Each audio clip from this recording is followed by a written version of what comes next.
Nk'ibisanzwe ni amakuru atugezeho muri iki gitondo aho Perezida wa Repubulika Iharanira Demokarasi ya Congo RDC Félix Antoine Tshisekedi ari mu makimbirane atagaragara n'abasirikare bakuru muri ngabo za leta FARDC abashinja kuba bashyigikiye uwahoze ari Perezida Joseph Kabila.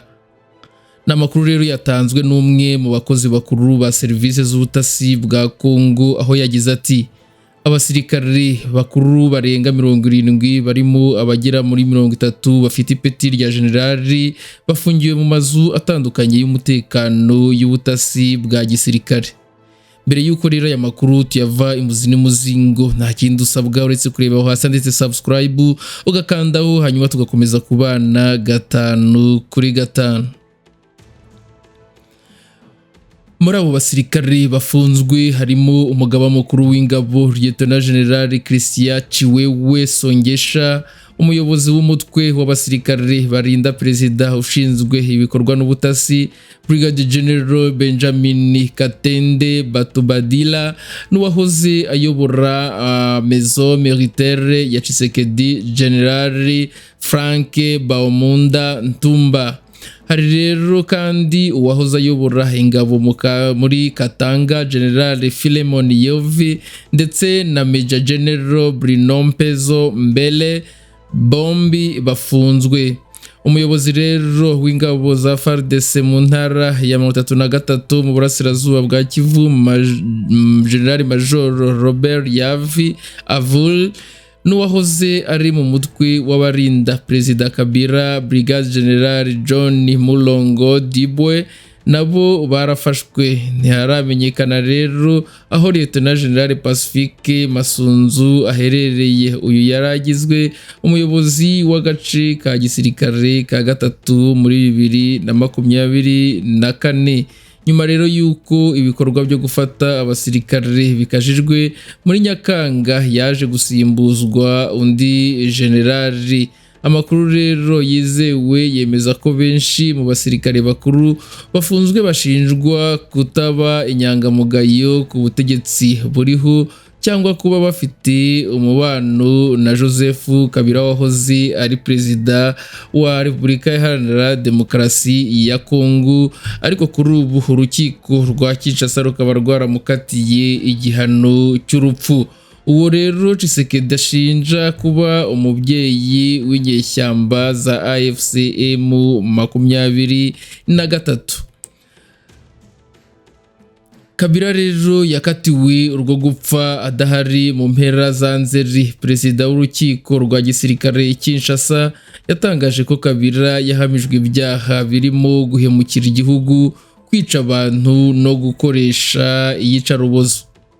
Abanyapolitiki b'abanyekongo, abayobozi b'amadini n'imiryango itegamiye kuri leta bamaganye icyo cyemezo cy'urukiko, bavuga ko gifite imvo za politiki kandi kigamije gucecekesha abatavuga rumwe n'ubutegetsi. Abanyapolitiki b'abanyekongo, abayobozi b'amadini n'imiryango itegamiye kuri leta mu gihe bavuga ibyo ngibyo, abasesenguzi mu by'umutekano baburira ku gufata abasirikare bakuru benshi hashingiwe ku moko yabo. Benshi rero muri bo bakomoka mu burasirazuba bwa Repubulika Iharanira Demokarasi ya Congo, bavuga Ikinyarwanda cyangwa mu karere ka Katanga bavuga Igiswahili, no kubashinja gufatanya na Joseph Kabila.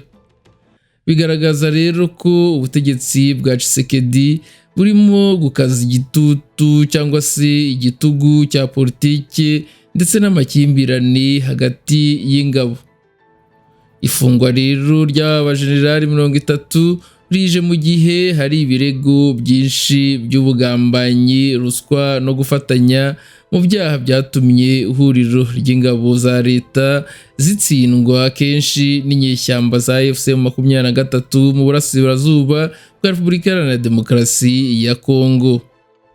Abo barwanyi kandi ubu bigaruriye imijyi ikomeye ya Goma na Bukavu, bamaze gutangaza ko bazerekeza i Kinshasa niba Tshisekedi akomeje kudindiza ibiganiro by'amahoro biyobowe na Qatar ndetse na Leta Zunze Ubumwe za Amerika. Ibyo byose kandi bibaye nyuma y'uko intumwa z'u Rwanda n'iza Repubulika Iharanira Demokarasi ya Congo kuri uyu wa 21 n'uwa 22 Ukwakira 2025 zirahurira mu nama ya gatatu y'urwego ruhuriweho rw'umutekano igenzurirwa intambwe zimaze guterwa zishingiye ku masezerano y'amahoro ibihugu byombi byagiranye.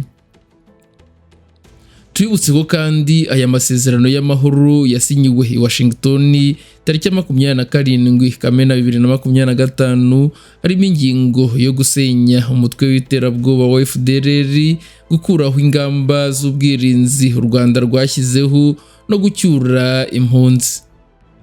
Mu ntangiriro za Kanama 2025 intumwa z'u Rwanda n'iza Repubulika ya Demokarasi ya Congo zahuriye mu nama ya mbere y'urwego ruhuriweho rushinzwe kugenzura iyubahirizwa ry'ingingo z'umutekano ziri mu masezerano ya Washington ruzwi nka GCSM. Inama rero ya kabiri ya GCSM yabereye muri Amerika tariki ya 17 n'iya 18 Nzeri, mu gihe rero nta ntambwe zirafatika zari zatebwa mu kubahiriza ingingo z'umutekano. Icyo gihe rero leta y'u Rwanda yagaragaje ko Repubulika ya Demokarasi ya Congo idafite ubushake bwo gusenya FDLR. Inama ya gatatu ya GCSM igiye kuba nyuma y'aho tariki ya 10 Ukwakira igisirikare cya Repubulika ya Demokarasi ya Congo gisabye abarwanyi ba FDLR kwambura intwaro no kwishyikiriza leta cyangwa ingabo ziri mu butumwa bw'amahoro bw'umuryango w'abibumbye MONUSCO. Amakuru yizewe avuga ko kugeza ubu abarwanyi ba FDLR bataratangira kwishyikiriza leta ya Repubulika ya Demokarasi ya Congo cyangwa MONUSCO. Bivuze ko rero bikomeje bitya amasezerano y'amahoro yubahirijwe uko bikwiye, hazakurikiraho ibikorwa byo kugaba ibitero kuri uyu mutwe.